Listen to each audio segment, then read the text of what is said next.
Welcome to my mommy's podcast. This podcast is sponsored by Four Sigmatic, my go-to source for functional mushrooms like lion's mane, chaga, cordyceps, and more. Recently, I've really been enjoying their protein powder. It's new and it's delicious. It contains 18 grams of pure plant proteins, 7 functional mushrooms and adaptogens, and the realest organic vanilla out there, plus not a single grain, gum, or gram of stevia. I love adding their vanilla flavor to a smoothie with some berries for an easy meal. My kids love it too. And their peanut butter flavor blended with some cacao and macadamia milk makes a great protein-packed afternoon pick-me-up. If you haven't tried Four Sigmatic, I'm also a huge fan of their lion's mane coffee in the morning for non-jittery clean energy and their reishi elixir packets at night for restorative sleep. But I'm yet to try any of their products that I don't love. So check all of them out at foursigmatic.com/wellnessmama, and the code wellnessmama saves you 10% on everything. So again, that's foursigmatic.com/wellnessmama, and use the code wellnessmama, all one word, all lowercase, to save 10%. This episode is sponsored by Paleo Valley. They make many amazing things, but especially amazing grass-fed beef sticks. They are the only beef sticks in the USA made from 100% grass-fed and grass-finished beef, plus organic spices, and they naturally ferment them. They use an old-world method of fermenting, so their sticks are shelf-stable without the use of chemicals or questionable ingredients. Virtually all other similar snack products use GMO-based corn-based citric acid encapsulated in hydrogenated oils to process their products. But with Paleo Valley, thanks to their fermentation process, they don't have any of that junk, and each stick contains gut-friendly probiotics as well. My kids love them. They eat them all the time, especially when they're outside playing or at pole vaulting or doing anything active. I can never keep them in the house. So now I've just upped and we're on regular auto order and get them very, very often because my kids love them so much. I'm also a big fan of them for protein for pre and post workouts and just as a quick snack on the go. As a listener of this podcast, you can save 15% on their beef sticks and all of their products. Go to paleovalley.com/mama to save 15%. That's PALEOVALLEY.com/mama, MAMA, for 15% off. Hello, and welcome to the Wellness Mama podcast. I'm Katie from wellnessmama.com and wellness.com. That's wellness with an E on the end. If you haven't checked it out, my new line of personal care products, including hair care and toothpaste that is mineral rich to help your teeth be stronger and whiter from the outside in. I'm here today with a follow-up guest who I really enjoyed the first time around, Shawn Wells, and we're here to talk about his new book, which is The Energy Formula, and ways we can biohack from home that are not expensive or complicated. Shawn is an incredible expert in a lot of different areas, and he's become a personal friend, but he's considered the world's leading nutritional biochemist and an expert on health optimization. He has personally formulated over 500 supplements and cosmeceuticals, and he has patents on 10 novel ingredients. Online, he's often called the ingredientologist, and he is also formerly a chief clinical dietitian with over a decade of clinical experience. He's also considered a world-renowned thought leader on mitochondrial health, and he is often paid to speak on many of these topics. We go deep on a lot of them today, and he gives some very specific advice on ways that you can help improve your own health, have more energy, and then some simple tests that you can take to figure out over time how things are working for you specifically. You guys know that I'm big on personalization and individualization when it comes to health, and that's been part of my own journey over the last couple of years. We go deep on some specialized tips to do just that in this episode. So join me in welcoming Shawn. Shawn Wells, welcome back. Thank you for having me on, Mama. I'm excited to chat with you again. It's always a pleasure, and it's really fun when we get to record our conversations and share them. And I know that you have a new book coming out, which I'm most excited to chat with you about today. So to start broad, kind of give us the big picture of what the new book is about and what inspired you to write this one. It's called The Energy Formula, and it's an acronym. So it's experiment, like biohacking, nutrition that includes things like keto and paleo and Mediterranean and a discussion of all those things. exercise. So includes things like hacks, like high intensity interval training, blood flow restriction, intra set stretching, routines like circadian rhythm, morning and nighttime routines, how to nail those down, growth mindset, like stoic thinking, and also building resilience through things like fasting. And then lastly, your tribe and having that community around you. So it's a framework, and there's supplements throughout. I have these formulators corners for like each chapter. There's different supplements that I recommend.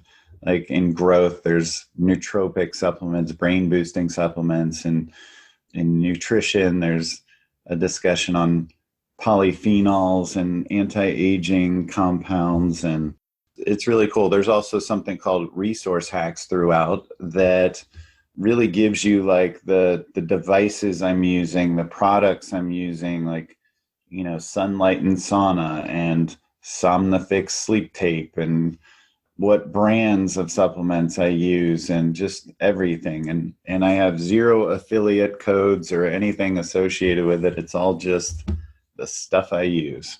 That's awesome. Okay, so let's start at the beginning, if you don't mind. And we're kind of just going to go point by point, because most of the people listening are moms. There are some who aren't, but most are. And I feel like I've said from the beginning, if you can give moms extra energy and bandwidth, you improve the whole family, because we're often the emotional support and energetic drivers for the family and making sure everything gets done. So I'm really excited to jump in with you today on all of these points. But let's start with E. So walk us through just some of the high level stuff we need to know about the first point of this. And obviously we'll make sure everybody has a link to get the book as well. But let's start at the beginning. Yeah, so it's experiment. So it's biohacking, but I like drilling into the idea of it's someone that's willing to experiment, willing to try, that receives the benefits in life. There's that mindset I think we're entrained with, that you either win or you lose. And people get conditioned to fear of failure. But if you look at Tim Ferriss's Tools of Titans, there's a mindset there that almost every person that was a success that he interviewed had. And it was, one, a strong morning routine, which I get into later in the book, but two, a mindset of not viewing things as a failure, but viewing things as experiments, and you win or you learn. Thomas Edison, when he was working on the light bulb, had obviously a number of these experiments that did not work out and result in a light bulb. But collectively, they did. And he would say, no, it's not a failed experiment. Like, now I know what it's not. And so understanding your bio-individuality is so key here. And that's the key to experiment. Like, I love studies, but there's no study on 8 billion people. So we need to take data and say, any good study ends in, for these 20 people, we saw these statistical averages, including these people that dropped out in the process, and we need to do more research. That's usually like the way a good study would end. You don't want to over infer anything, because everything works differently for everyone. And then there's the whole idea of compliance. I can tell you something that may work great for you, but are you going to do it and stick with it and make it part of your lifestyle? That matters. Like when I was a dietitian working clinically, you could tell someone to not drink 4 liters of Coca-Cola a day and go to 0 and start drinking water. But if they don't do it and give up and just go back to drinking all that Coke, then is that successful? So I started viewing things through the lens of like, what's realistic for you at this point in your life? Can you get down to 2 cans of Coke a day? And then let's talk again. So, that's what I walk through, is like thinking through what works for you, doing one thing at a time. That's also the scientific method. Like we tend to with, New Year's, try and do like 40 things at once and shotgun it and hope it all works. But you don't know what's working for you and not working for you. You need to do the scientific method and see, okay, this one thing, I can do that. I can go do CrossFit or F45 or whatever, I can stick with that and do that for 2 weeks. And you're like, yeah, this is good. I'm adding this to my lifestyle.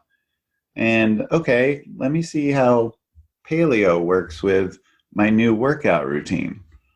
And you stick with that for a couple of weeks and you say, okay, I think this is working. I can add this and start stacking up things. But if you do like 10 things at once, you're taking all these pills, you're going to CrossFit, you're doing paleo, you're, getting peptides and doing stem cells and 100 other things. You don't know what's working and not working. And then you'll just end up giving up everything. So that's a big part of the experimentation, is knowing that you're unique, you're bio-individually unique from everyone else. And to just approach things with, I win or I learn, which means I win or I win. I love that reframe, and you're right. I think any successful person you can point to in history has had that mindset, and it's so vital. I love that you brought that up, and also the personalization aspect with the idea of reframing as failure is good. As an example, right now, my kids are all getting into chess. I've got a couple that have always been into chess, but all of them are kind of getting on board right now. And the ones who are just learning kept getting frustrated because they kept losing to the ones who have been playing for years. And I've got one who's just naturally really good at chess. And I keep trying to remind them, when you're playing chess, the first 200 games, winning is not even your goal. Learning is your goal. Don't even worry about who won. Your whole purpose right now is to learn. And I think it's sometimes easier to think that way in a game, but we don't realize it applies to almost every aspect of life. And like you said, when we think of it that way, there really is no losing, because there's either a lesson or you already figured it out and you won. I think the personalization key, I know you and I have chatted about this in person, is so important right now. And I'm so glad we're seeing this shift, because for a long time, it felt like people were looking for a system they could just follow exactly, like just tell me a checklist of what to do. And people ask me that with my own weight loss the last couple of years. And I'm like, I can tell you where to start trying to find some things that might be your puzzle pieces, but I can't give you a black and white checklist. And I think that is such a vital thing. And I love that you start there, because it's so easy to want to just find that silver bullet or just find that checklist. And at the end of the day, it doesn't exist. And I'm 100% with you on the experimentation and figuring that out. Do you have any suggestions or tips for what to track, what variables to look at, so someone can know over time if something's working for them? Oh yeah, I go through that quite a bit in my book. I also have these surveys that you take, one to kind of see where your baseline is and see how you're improving. But I also mention a number of metrics that you can use. I mean, not only things like blood work. There's 3 in particular that I think are very profound that everyone should be looking at, that I think could reshape healthcare. Is if we were looking at inflammation, oxidation, and glycation, which are all hallmarks of aging, which are all hallmarks of mitochondrial dysfunction, which is at the core of disease and lack of energy, the mitochondria, the powerhouse of the cell. And so hemoglobin A1C for glycation, CRP, C-reactive protein, for inflammation, and then oxidized LDL for oxidation. And looking at these, this is when you're starting to see dysfunction take place on that metabolic level. And you can assess biological aging, you can assess likelihood for disease, you can assess energy status to some degree, because the mitochondria are not healthy or there's not enough of them, by looking at those. But really the biggest key, I would say, is, do you feel energized? Do you feel happy? Not all the time. We need to feel our emotions, but in general, do you feel satisfied in life? And I think I was just with the doctor, Dr. Dan Stickler, who's a peptide expert in Austin, and we were talking about these doctors, these medical practitioners, if you will, that are in Africa and these certain tribes, that when you go to them and you say you're not feeling well or you're sick, the first thing they ask is, how long has it been since you've danced and sang? And there's like some profundity to that. Like that is very profound to think about. Like when you're happy, when you're energized, you dance and you sing. And when you're not, it's repressed and your head's down in life. So we want to be thriving and not surviving. I think that's the biggest key metric, is how much are you enjoying life and how do you feel? I agree. I started tracking. I do labs regularly, including the ones you mentioned, and I use Heads Up Health for keeping all my labs in one place. But I also keep just a running note in the Notes app of my phone that has daily just kind of food inputs, workouts, and then I also put those in like my Aura Ring app and things like that, just to be able to see patterns over time. And I love your suggestion of, just pay attention to your body, but also only add one variable at a time. Give yourself time to, and I'm the worst about that. For a long time, I'd be like, okay, so this time I'm going to experiment with 3 new supplements and I'm going to try this new workout. And I would do it all at once. And then I couldn't tell what was having the effect. I would see a change, but I couldn't pinpoint where it was coming from.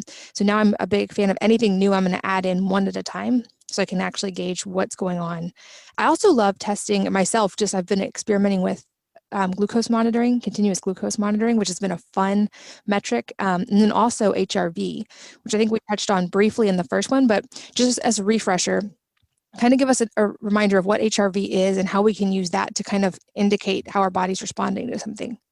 Yeah, heart rate variability, HRV, is something that you can track with these things like you're talking about, like with Aura and Fitbit and BioStrap and the Garmin Phoenix.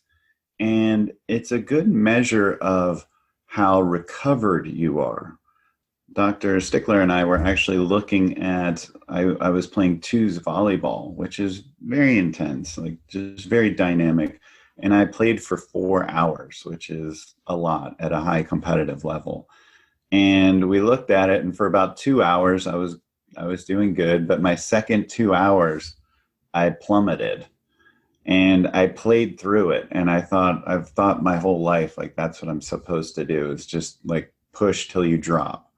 But he showed me, like, over the next 3 days, like my everything was just tanked on me. And so, immunity, recovery, like mentally, like sleep quality, all of this is tied in to how properly are you recovering. And there's the idea of overtraining is another word for under recovering. So you're not giving yourself the enough nutrition, hydration, sleep, de-stressing, going into the parasympathetic state.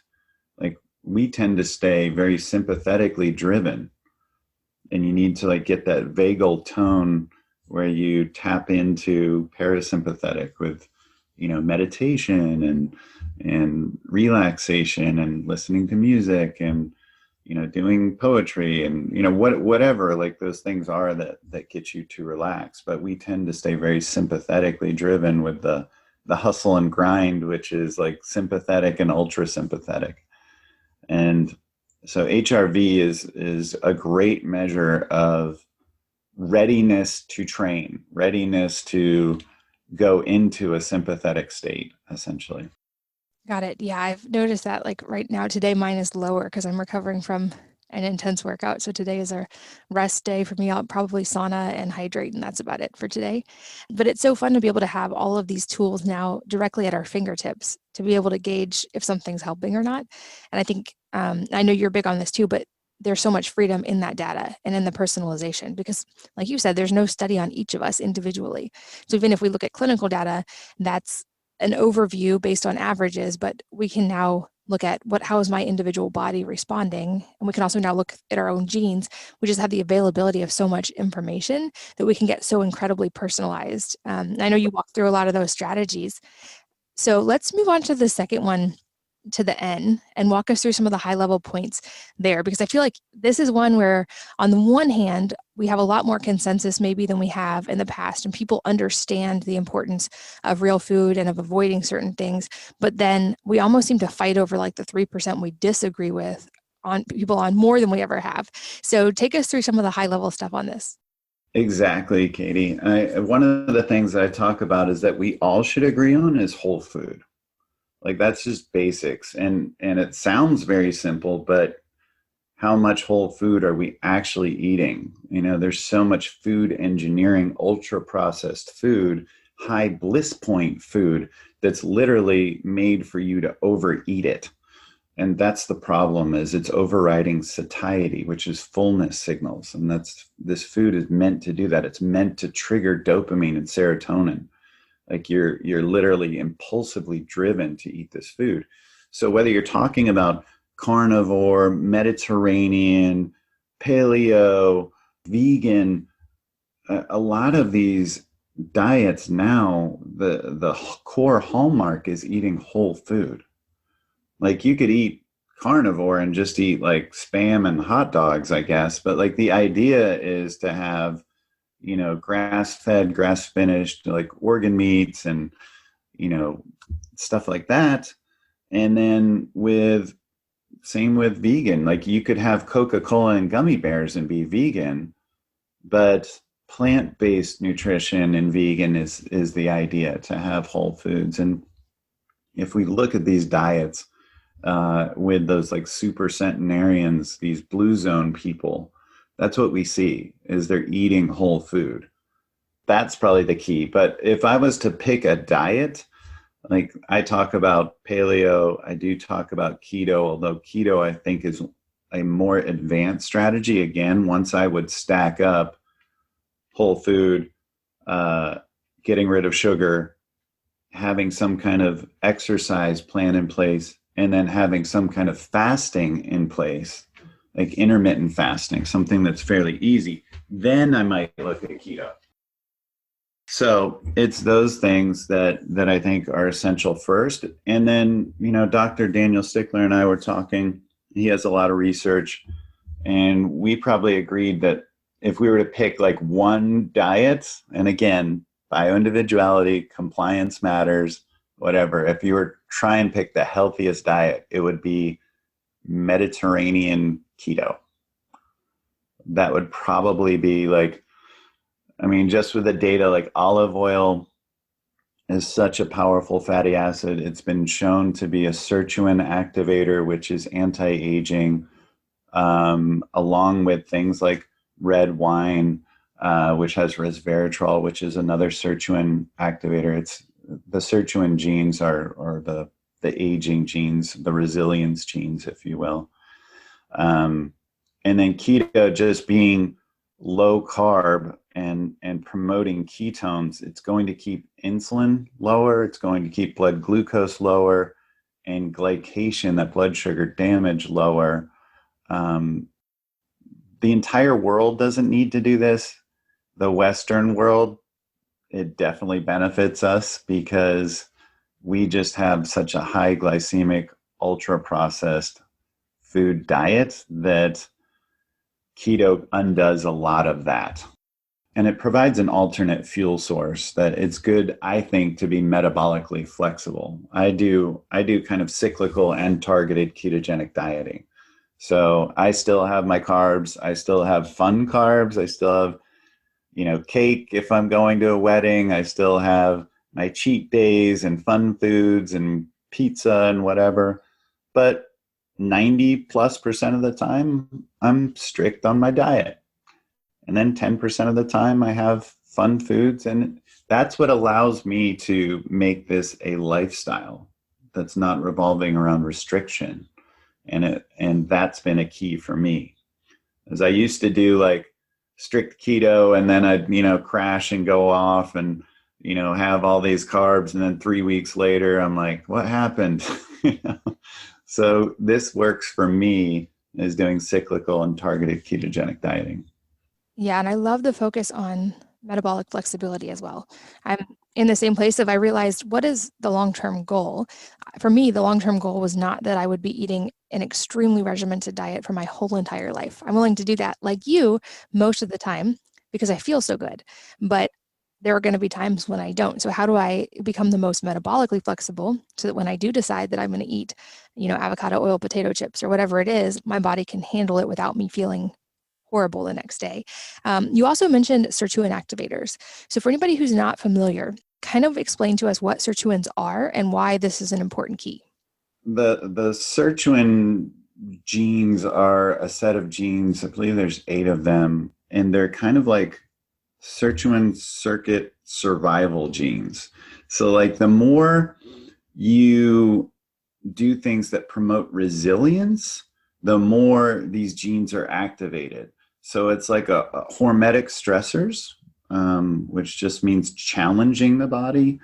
So think of things like fasting, working out, doing things like keto, doing hot and cold therapies, challenging yourself with body temperature, doing breath work, things like this, like challenge the body and create greater resilience. You become harder to kill. And these sirtuin genes become activated in different number genes, like SIRT1, SIRT2, SIRT3 are in like different tissues, affect different parts of the body. But essentially the idea collectively is they promote resilience and therefore extend life and have like less methylation of the DNA and all that kind of stuff. So yeah, the sirtuin genes are a huge focus in terms of anti-aging and quality of life as well. Again, the more resilient you are, the more you can bounce back and take on something like COVID or even all the stresses around COVID, the fear and all those things. So that would be what they are and why they're so important. Awesome. Well, okay, so let's keep moving. I know there's so many points, and at the end of the day, people just need to also get your book because it's got so much more than we can cover in this episode. And I know we've already talked about you're just going to have to become a regular guest too because you're such a wealth of knowledge. But let's get on to the next one. What do we need to know? Exercise. So obviously, exercise is good. But again, you should look at overtraining. You should look at things like you said, HRV. I do love Heads Up Health by David. Big fan of that too. I use a BioStrap and a Garmin Phoenix, but I know people love the Oura Ring too. But exercise, there are some hacks. So again, going back to that hormetic stressor idea, the idea of low intensity, steady state training, like typical cardio, is not that effective. If you enjoy running or you enjoy kind of circuit training at the gym and it's kind of a stress release, then that's good. Like that's good for you.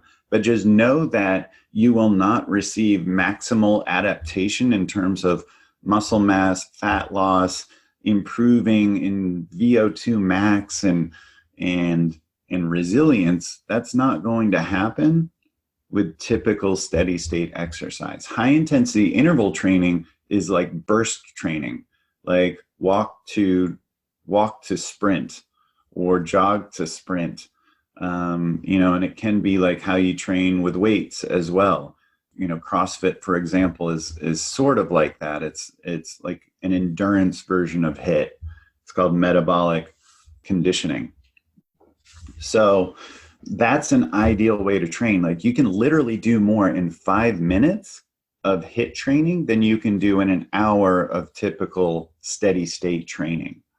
And even if you might say that it's, condition specific, like where a runner should just practice running, that's not even the case there. Like they've shown that a runner doing sprints has greater increases in terms of their endurance and their performance than just a runner who continuously runs.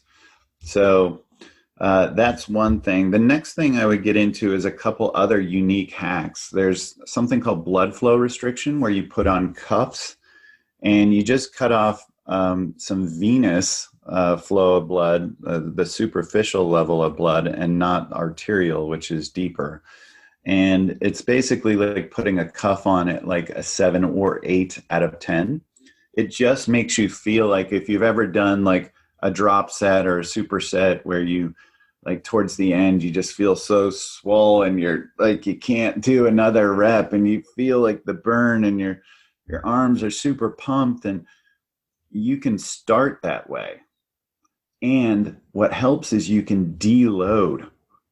So you can get the benefits. There's something called cell swelling as a mechanism to promote hypertrophy, muscle growth, and you can deload in the process. So if you're overtrained and you've been doing too much weights and it's tough on your joints, you can go to like 40% of your 1 rep max instead of 70 or 80% and still get growth and benefits. So it's a really cool technique.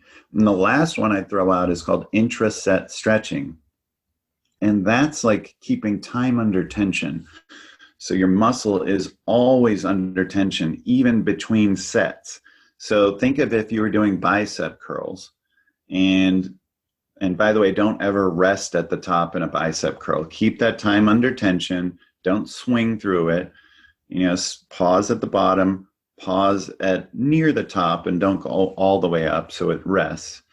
But in between sets, flex out your tricep as hard as you possibly can. And this stretches the bicep, so it's still under tension. Then you go back into your set. And you'll see like just how difficult this is and how amazing it is, again, for promoting hypertrophy. So those are some unique hacks that I get into in the book, along with several others. I love all of those. And these are such high-level tips too. I've had the pleasure of getting to just kind of tag along on an Olympic training protocol because we live near an Olympic facility here. And these elite athletes who are training for the Olympics this year, or like this upcoming year, are doing these strategies and not much more. They're not doing any long cardio. They're not doing super, super heavy. They're very, very strategic and dialed in. And while it may take them an hour to work out in a day, the actual effort time of that is much lower because they understand the need for rest and the need for intensity, and they have all these factors dialed in. I've also been amazed at how quickly the body responds when you do this, when you give it high intensity and then weights, but in a very specific way. It's been absolutely astounding how much change I've seen in my body from that, from these strategies. So just echo everything that you said, especially the sprinting. That was not a thing I ever really did before now. And we did only like 6 sprints in the sand a few times a week during a couple parts of these workouts. And it was really ridiculous how much faster I got just from that. It's incredible, the body, how fast it picks up, like, oh, we're supposed to run now. We're supposed to be fast. Got it. And it just adapts. It's been absolutely incredible to watch. When it comes to exercise, another thing I love to touch on, and I know that you, I believe, are a fan as well, is sauna as an exercise mimetic. So you're not going to get exactly all of the same benefits as exercise, but from what I understand, you get many of the at least cardiovascular benefits of exercise. So if you don't want to do that long-term cardio, sauna is a great parasympathetic resting way to get some of those benefits. But also sauna use strategically can make the benefits of exercise more pronounced. Is that right? So kind of walk us through how sauna can be used as part of this. Yeah, it's synergistic. Not only the heat aspect, but using red light therapy. So the combination of like near and far infrared and the sauna, you don't need to go quite as hot when you use the red lights. So something like a sunlight and sauna, or you could use a regular sauna and use something like a Juve light as well. Depends what you have access to. But that's going to promote blood flow, promote sweating, which is, again, like you're saying, like some things that you get during exercise. And it's going to promote recovery. And even better is something called contrasting, which I get into the book, is when you create that greater delta in temperature. So when you go from hot to cold, so doing a cold plunge or cryotherapy or something like that, and doing sauna. Or there's a technique that Ray Cronise has, a famed astronaut and researcher, where he does a contrasting shower and he goes back and forth about 10 times with hot to cold, hot to cold, hot to cold. And that delta, again, creates even greater resilience. So, we're so used to being thermoregulated at 69 to 72 degrees all day long, whether we're in our house, in our car, in our office, wherever we are, we're thermoregulated. And so we're not getting the benefits of resilience like that. We're not getting the benefits of hot and cold. And very rarely would someone do both. So that's even more powerful. Again, you want to make sure you're in a place where HRV wise, immunity wise, you can handle that, because this is a stress to your system. So you have something called allostatic load, where you can only handle so much stress. You can create a bigger bucket, a stress bucket, through resilience, but you need to make sure your bucket's not already overflowing, or else some of this training, the high intensity interval training, the hot and cold therapy, the working out with weights, all these things, like, they can be great for resilience, but you don't want to put your body in a state of overtraining if it's already overstressed. So that's why it's important to, if you're in the sauna, maybe add some meditation or, things like that. That would be helpful. But yes, I'm a huge fan of hot and cold therapy. You can see things like the sauna raises IGF-1 levels, GH levels, something called heat shock proteins, and then cold therapy as well, dramatically improves something called brown adipose tissue and your metabolic rate. So getting this exposure is going to make you more fit. Yeah, and I personally find sauna just a lot of fun and more relaxing than exercise. I love having that in my toolkit. What about with cold? This is something I've wondered personally right now. So when you do high intensity workouts or strength training workouts, part of that is you're using the muscle, and you want that inflammation response a little bit, because that's how you build muscle. And the cold, from what I've read, can blunt that, as can taking too many antioxidants within a certain window after exercise. Are there any good guidelines for that? I mean, this is a pretty fringe specific question, but basically I'm asking, how soon after workout can I get cold? Yeah. Now, people ask this all the time of if I take an antioxidant around the workout, does that have negative effects? If I take an anti-inflammatory around the workout, does that have negative effects? Or taking a cold shower after my workout? I used to worry about that. That's something that I no longer worry about. I listen to my body.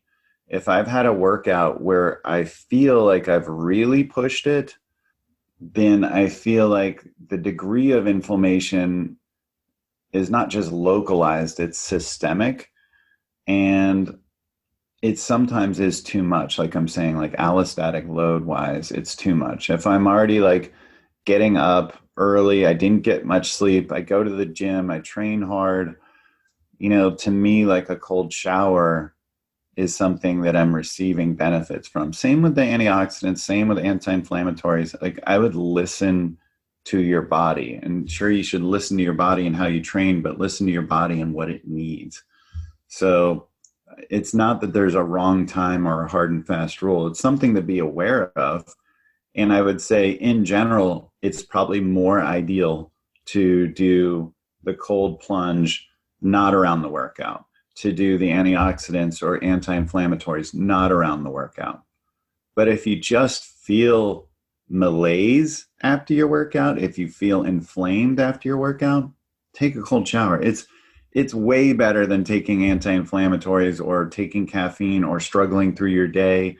This is such a healthy intervention that it's just, the benefits outweigh anything else. So to me, that's what I would do. But if you're finished with your workout and you feel great, then yeah, hold off and maybe have that cold plunge later. Awesome. Okay, so moving on to the next one so we don't run out of time. What are the high level points here for R? Okay, so routines. One, like we said, most successful people have dialed morning routines, and that's where everything starts with your day. I think it's really important to wake up not stressed out. You can get lights that come on in the room slowly. You can get chimes that come on slowly and repeat, instead of the turn on the bright light and meh, meh, meh, meh. That kind of thing is very stressful to the system. You don't want a cortisol blast. You don't want to like go full on sympathetic nervous system to start your day. And another thing I do is I sit in my bed for a minute and I do some breath work for a couple minutes and move your body a little bit while you're still in bed. Do some kind of range of motion stuff and do your breath work, and then do some affirmations. Say some of the things that you're going to accomplish today. Like put it out there, like speak your truth. Say like, I want to have a successful day today. I will be energized and successful. Whatever it is, like just put it out there. And then I like to do some journaling, like a 5-minute journal, where I have some gratitude and then go through again some of the things I want to accomplish that day in a more specific way. I usually take a walk with my dog, listen to a podcast on the way to the gym, get a workout in at the gym, take my shower. I usually fast in the morning, don't eat till lunch. And then when I do start work, it's really important that instead of going down that rabbit hole of email, and certainly don't do this with your phone first thing, like when you wake up, but don't do this even when you first get to work, is just start hitting all the emails. Get into one big task for the first 2 hours of your day. Knock that out, and then you are successful. You feel accomplished, and then jump into your email. Because then you're in a very different place mentally. No matter what happens, no matter what rabbit holes come up, you have accomplished something successful, and you've already had your workout, you've already had your breath work, you've already done your gratitude journal, and you've knocked out this big thing at work. Then get into your emails. You can just chase emails all day long and never really accomplish much. So it's something to be mindful of. And also stacking up phone calls with each other so that we're not in that distracted state. We are not good multitaskers. Some people say like women are good multitaskers, or I'm a good multitasker. Like none of that's true. It's called task switching, and none of us are efficient at it.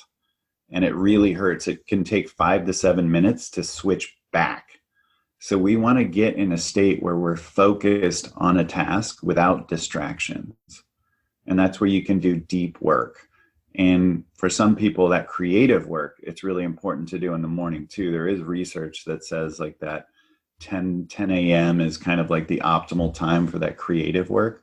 So again, I would put that kind of stuff at the beginning of the day, and then get into your emails, then go have lunch, and then make the afternoon more about calls and connecting with people. So those are some things to do. And then in the evening, circadian rhythm is really important. And that's that sleep-wake cycle. And a lot of us are bucking that at night with all this blue light that we're getting and eating too late.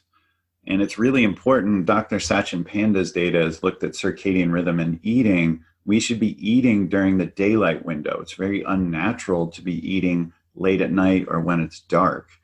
And so that's important to look at and avoid your blue light exposure from screens and devices, that you're getting too much blue light and you're not able to release melatonin and shut everything down and relax and get quality sleep. So that's important to start your morning feeling refreshed, getting a great night's sleep. And that's important to reduce that blue light exposure, and then also to create a sleep fortress. And that means like your bedroom is a place that revolves around sleep. If you need to use essential oils, definitely don't watch TV in the bedroom. Don't do work in the bedroom. The bedroom is for intimacy and for sleep, and that's it. So that's some important things with routines to create to set yourself up for success. Amazing. I was sitting here taking notes for the show notes, everything you were saying. This podcast is sponsored by Four Sigmatic, my go-to source for functional mushrooms like lion's mane, chaga, cordyceps, and more. Recently, I've really been enjoying their protein powder. It's new and it's delicious. It contains 18 grams of pure plant proteins, 7 functional mushrooms and adaptogens, and the realest organic vanilla out there, plus not a single grain, gum, or gram of stevia. I love adding their vanilla flavor to a smoothie with some berries for an easy meal. My kids love it too. And their peanut butter flavor blended with some cacao and macadamia milk makes a great protein-packed afternoon pick-me-up. If you haven't tried Four Sigmatic, I'm also a huge fan of their Lion's Mane coffee in the morning for non-jittery clean energy, and their reishi elixir packets at night for restorative sleep. But I'm yet to try any of their products that I don't love. So check all of them out at foursigmatic.com/wellnessmama, and the code wellnessmama saves you 10% on everything. So again, that's foursigmatic.com/wellnessmama, and use the code wellnessmama, all one word, all lowercase, to save 10%. This episode is sponsored by Paleo Valley. They make many amazing things, but especially amazing grass-fed beef sticks. They are the only beef sticks in the USA made from 100% grass-fed and grass-finished beef, plus organic spices, and they naturally ferment them. They use an old-world method of fermenting, so their sticks are shelf-stable without the use of chemicals or questionable ingredients. Virtually all other similar snack products use GMO-based corn-based citric acid encapsulated in hydrogenated oils to process their products. But with Paleo Valley, thanks to their fermentation process, they don't have any of that junk, and each stick contains gut-friendly probiotics as well. My kids love them. They eat them all the time, especially when they're outside playing or at pole vaulting or doing anything active. I can never keep them in the house. So now I've just upped and we're on regular auto order and get them very, very often because my kids love them so much. I'm also a big fan of them for protein for pre and post workouts and just as a quick snack on the go. As a listener of this podcast, you can save 15% on their beef sticks and all of their products. Go to paleovalley.com/mama to save 15%. That's PALEOVALLEY.com/mama, MAMA, for 15% off. I think this next one, G, is the one I'm most excited about because this was one of the things you and I first talked about when we met, was the idea of just how important mindset is in general. I don't even think we fully understand yet just how important it is, but we know the data on a growth mindset and how important that is for success in every area of life, including health. So walk us through some of the high-level points of this one. I just did a plant medicine experience this past weekend, and one of the epiphanies that came to me was, I am. And whatever follows that is empowering, and you're putting out into the world of what you are. At that moment, that is reality. Like whatever you want to be, you just say, I am. And it changes your mindset, and it changes your approach, and it changes your belief structure, and it changes how people view you. But growth is a mindset. And I love the idea of, we talked before about resilience and hormesis. And growth mindset is the same idea on a mental level. So stoicism is a growth mindset. The obstacle is the way. And that's how we become stronger, where we don't dread adversity. We don't look for an adversity-free life. I mean, that's a path to fragility. And we want often like a way around the obstacle. What's the hack? What's the cheat? But really the obstacle is the way, where we relish that difficulty, that journey. Like when we watch these sports documentaries or war whatever it is, these hero stories, it's because they've dealt with adversity and they overcome it. And we cherish that as a people. We admire that. And so that's an important mind state to be in, is how can I benefit from adversity? How can I grow stronger from this? What new things will I learn about myself? I'm learning about who I am on a deeper level. And because of adversity, like I had so many health issues. I was bullied and abused, and all these autoimmune conditions and surgeries I've had, and deep self-loathing, depression, anorexia, obesity, I mean, suicidal thoughts. I've been through all of this stuff. But on the other side of it, I wouldn't be talking to you, Katie, right now. I wouldn't have impacted a million people. I wouldn't be a supplement expert. I wouldn't be a biochemist. I wouldn't be a dietitian. I wouldn't be standing on stage like desperately wanting to connect with people with empathy. I mean, all of that came through adversity. And so I've learned to cherish adversity. Does it get hard sometimes? Do you want to like break down and scream? Sure. That's when that bucket is overflowing, right?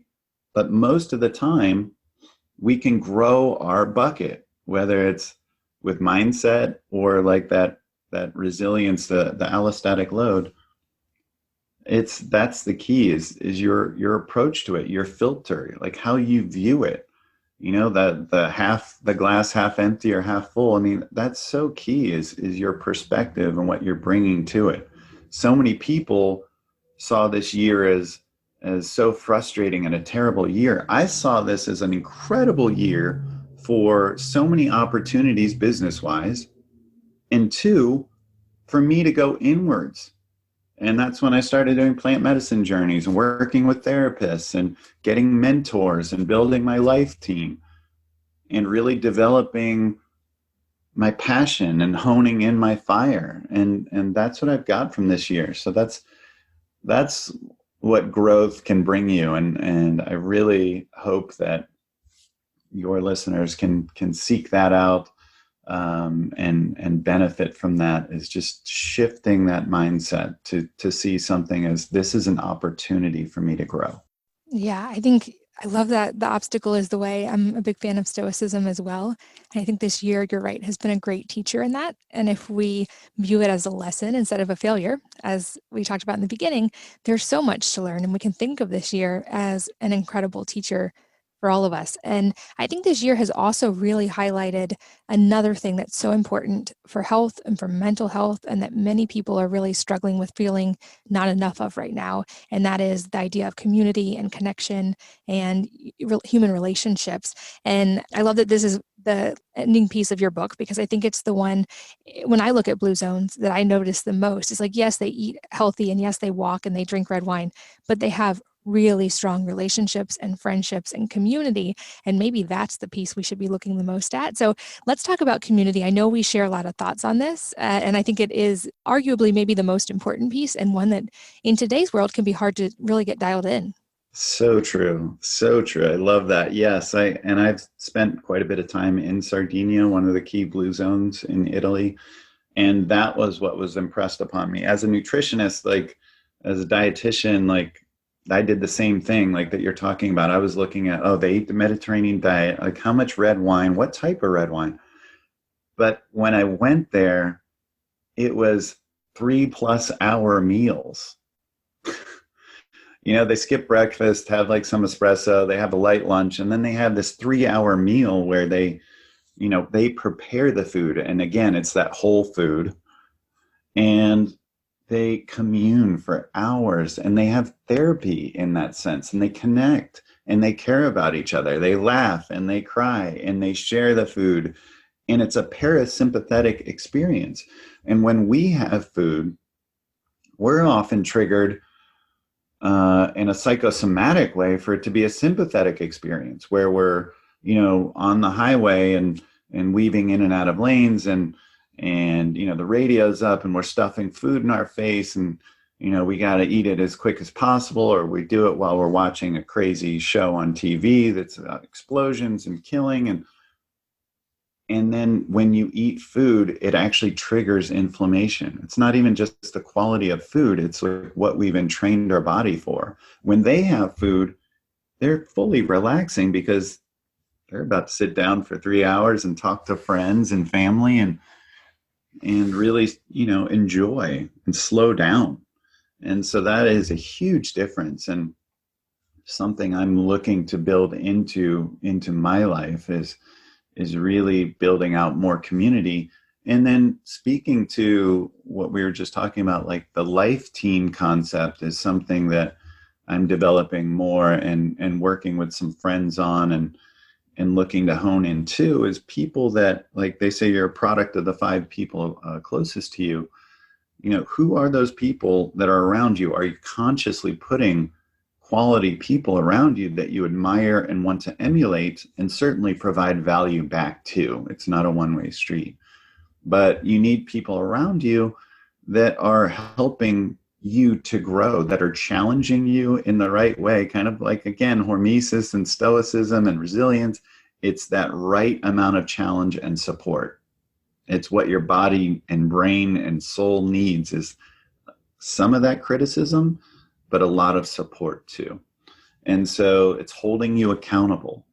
And, just like when I do these plant medicine journeys, you get all these epiphanies, but if you don't do the integration for the next 3 months or whatever it is, then it's worthless. Then you just had an experience, and then you just go back into regular life and do the things that you've always done. So you need not only integration on your end to journal it, to think on it, to work on it, but have people hold you accountable to it and support you through that change, through your evolution. And those people need to be people that want to see you change and grow and become better. And certainly not people that want you to stay the same or be less than. Those people need you to be on fire, to be passionate, to be your best self. And so those are the key people to put around you. And certainly you need to see that in them. You're like, wow, these are people that are their best self. They don't need to be millionaires. They don't need to be concert pianists. They just need to be fully passionate and present. Yeah, and I think our modern world is not naturally geared to facilitate those kind of relationships. I think we do have to be intentional about them in today's world. I also think that making that a priority, like you said, those 5 people that you are putting the most time into relationship with can have the biggest impact on your life. Even there's some really fascinating data about when not just one of those 5 people in your life has a dramatic change, it's more likely that you will have a similar dramatic change. For instance, if one of those 5 people gains a dramatic amount of weight, you're more likely to gain weight. People kind of understand that connection. The crazy part is when one of the 5 people that those 5 people spend the most time with gains weight, you're actually at an increased risk for gaining weight, even if you don't know that extra person. It's really kind of amazing how connected and how community really works like that. And I've had to be very intentional about building that community in my own life. I think many of us have, especially this year. I'm a big fan in my life of having really like regular relationships like that. I also have what I call my personal board of directors. And we have those regular meetings, and I serve that for other people as well, where the goal is to help each other improve and also to have a safe place to give each other critical feedback that can be helpful as well, like constructively critical feedback. I think in a lot of relationships, people maybe don't feel like they have the freedom to say those things sometimes. And so having an area where it's expressly said, please call me out if you see something I could improve on, or to have those relationships, it's been really, really impactful for me. So definitely echo what you said. I know at the beginning, you also mentioned you have supplement suggestions throughout the book. And certainly this is an area where personalization is most important, but I'd love to hear any supplements that you are experimenting with or loving, especially right now. Yeah, I think like if I was to give my top list, there's some basics that I think people should be taking, like vitamin D3. Certainly we've seen even more data now around it, how important it is to our health and our immunity with COVID. It's a hormone. It's not just a vitamin. It's so unique and it impacts so many parts of the body. And it's really like the anti-COVID. If you look at like this ACE2 pathway for COVID and how vitamin D works. Along the same lines, I would say right now, high-level vitamin C, either through IV or liposomal. You really can't go that high dose with vitamin C if you're just taking ascorbic acid, because it will give you GI distress. So look at like a liposomal form or doing some IV vitamin C. I really like polyphenols. So getting back to, if you do look at data of these blue zones, one thing that is present is high doses of polyphenols in the diet. And for example, in some of the most historic foods, things like and their polyphenols, like onions are high in quercetin, red wine resveratrol, EGCG in green tea, pterostilbene in blueberries. These foods have these polyphenols, which again are sirtuin activators. They promote a key aspect of energy in the mitochondria, and NAD is that compound that's really key to energy in the mitochondria. So finding ways to boost NAD levels, which these polyphenols do, and some of the polyphenols actually not only boost NAD, but they lower NADase, the enzyme that breaks NAD down. It's also called CD38. So that's a key. And as we age, like at 50, we are making dramatically less NAD, and we're breaking it down at a much more rapid rate. So this is a key to energy, is having enough of these polyphenols. Beyond that, I like a great multivitamin that has active B vitamins in it, the coenzymated B vitamins, things like methylcobalamin, 5-methyl tetrahydrofolate, P5P, things like that. And it also has organic mineral salts. So things like magnesium citrate or the amino acid chelates like magnesium glycinate, and not like the inferior forms like oxide or carbonate. Fish oil, I'm a big fan of. Probiotics. I think now we're looking at having prebiotics, which promote healthy bacteria, probiotics, which are the healthy bacteria I like ones that are in spore form or microencapsulated, so they're more stable. And then something now that's called a postbiotic, which is butyrate. And that's what these probiotics make. And so together, if you take them collectively, it's now called a symbiotic. So getting all those to promote gut health is wonderful. Alpha GPC is the best form of choline and really important for brain health, along the lines with acetylcholine and brain cell health, etc. I think those are some of the keys right there. Taking some things for mitochondrial health like CoQ10, PQQ, NMN. Those are all ingredients that I'm a big fan of too, and I get into in the book. But those are going to be some of the best ones, I would say, right there. I love it. Again, taking notes. I've experimented with some of those. Even alpha GPC is one of my recent ones. And those are some that, from adding one thing at a time and watching the response, I've noticed a big difference. For me, genetically, choline, any of the choline and choline cofactors were important because I genetically need more and I don't tolerate eggs. So when I started supplementing with that, I felt incredible. And then alpha GPC is another one I've really enjoyed lately, just for the mental. I feel so clear and so focused. So I'll make sure I've written all those suggestions down, and I'll put links in the show notes, as well as, of course, a link to your book so people can keep learning. Another topic we don't have time to really jump into all the way, but I want to at least touch on is the topic of peptides, because I think we're going to see more and more about these in the health world. So just give us a high-level overview of what peptides are and some of the ways we can use them. So peptides are essentially amino acids when stacked together. You can have, if you have 2 amino acids, they're dipeptide, 3 tripeptide. Then you can get into oligopeptides, which just means short chains, and then longer chains are called polypeptides. So it's essentially amino acids. And this class of peptides, in terms of chemicals or medicines, if you will, are usually 50 or less amino acids. So things like growth hormone or insulin are actually peptides. And they're short acting and unique. They're not like hormones where they sit around and they can have more of a harsh effect. They can have more signaling effect, like where there's kind of there's a hormonal cascade, if you will, that's called the hormonal milieu, like where that's one hormone affects another hormone, affects another hormone. What's cool about peptides is they tend to be very clean. And so there's just a turn on, turn off kind of thing, which makes them a lot more reasonable to use. And it's a lot better than the way a lot of drugs work, like which is typically blocking an enzyme that creates a lot of side effects that you see in all these commercials of the 600 side effects. It's just not an ideal way to get a result from the body. So these peptides are getting very popular. The problem is they can't be patented. And for that reason, they're just considered research chemicals, not approved for actual use on humans, because then that's considered a drug. So they're just getting sold on the internet. So you have to be careful of where you get them from.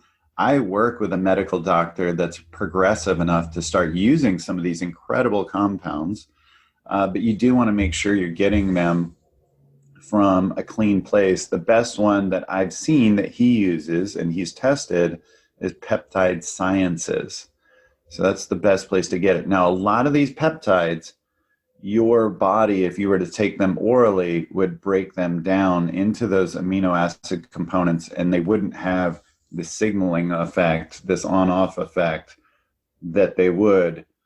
So you need to inject most of them. So that's another factor here. So you might need to get what's called bacteriostatic water, hydrate the ampule, and then you pull it in and inject it. Now, you don't have to inject these necessarily intravenously. It's, a little insulin needle and just like underneath the skin, subcutaneous. So it doesn't hurt. It's not hard to do. But yes, these compounds, just to name a few, like BPC 157, TB 500, are powerful for anti-inflammation and healing. Thymosin alpha, like, boosts the immune system and might help someone overcome things like Epstein-Barr, Lyme's, a host of autoimmune issues. There's things that promote, you can actually take GHRH, which helps release more growth hormone and release it in its normal pulsatile way, which is about 6 to 7 times a day, instead of just taking growth hormone itself, which is not as good, where you're just taking a bolus of it and it's kind of going way high and then way low. So there's compounds like dihexa and cerebrolysin, which help promote brain health and help neuroplasticity, essentially making the brain younger. There's some anti-aging compounds like apidolon that are powerful as well. There's a number of them that we're discovering in the body that, again, just because the way that they're made, they really can't be patented. So, the drug companies really aren't working on them, but they're some of the most profound compounds for eliciting an effect and healing us. So it's a fascinating area of medicine right now that is definitely worth looking into. And I would look for a doctor that does do work like that. And again, I work with Dr. Daniel Stickler and Micah Hamilton of Apiron in Austin. I know that's one. There are some others throughout the country. So it's something to look at. Awesome. Yeah, like I said, this is an area I'm just starting to experiment. So we can circle back in another episode about that soon. And I always ask at the end, you've been on recently, so I asked about books that really dramatically impacted your life. This time I would love to just hear any book recommendations you have across the board. Obviously, I recommend yours, and that's been a focus of today. But any other fun books you've read recently? Well, the books that I would really, really recommend, it's going to be The Four Agreements was probably the most impactful book for me, especially learning to don't take anything personally. That was profound for me, that people are just projecting out on you, and you project out on other people. You put your judgment and your lens out on other people. And it's in my, especially with plant medicine, I've learned to know that I have my lens and I am unique. And I don't need to be projecting out on other people. I don't need to be judging other people. And then when people say those things to me, that it's coming through their lens. And so that's been important. The Obstacle is the Way was incredibly important to me for shifting my mindset. I do like biohacking. So I love Ben Greenfield's book, Boundless. It's a gigantic book that's wonderful. Those are some of the ones, like off the top of my head. trying to think of what else. Deep Work by Cal Newport is something that I was kind of touching on before.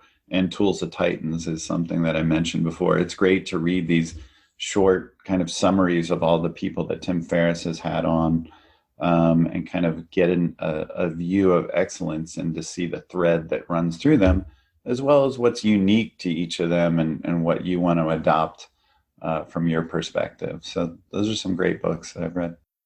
Awesome. I'm putting links to all of those in the show notes as well. But Shawn, with the promise of let's do this again another time soon, thank you for your time today. It's always so much fun to learn from you and chat with you. Awesome. Thank you so much. I appreciate being on. And yes, I'm excited about my book. And it's really like about 20 years in the making, and everything I've learned and how to get more energy out of my life. And that continues to evolve, but there's a lot of research in there. There's a lot of mindset in there and practical ways to execute it. The things you actually want to buy that I've learned, the supplements that you need. Yeah, so I'm really proud that there's a lot of practical side of this of like, okay, now what do I do? Like I get into that. There's chapter summaries, there's surveys. So it's very practical. You can just pick it up and start using it. Amazing. Well, I'll make sure it's linked. You guys all check it out. It's awesome. And Shawn, we'll chat again soon. Thanks for today. And thanks to all of you guys for listening, for sharing your most valuable resource, your time with both of us today. We don't take that lightly. We're so grateful that you did. And I hope that you will join me again on the next episode of the Wellness Mama podcast. If you're enjoying these interviews, would you please take 2 minutes to leave a rating or review on iTunes for me? Doing this helps more people to find the podcast, which means even more moms and families can benefit from the information. I really appreciate your time, and thanks as always for listening.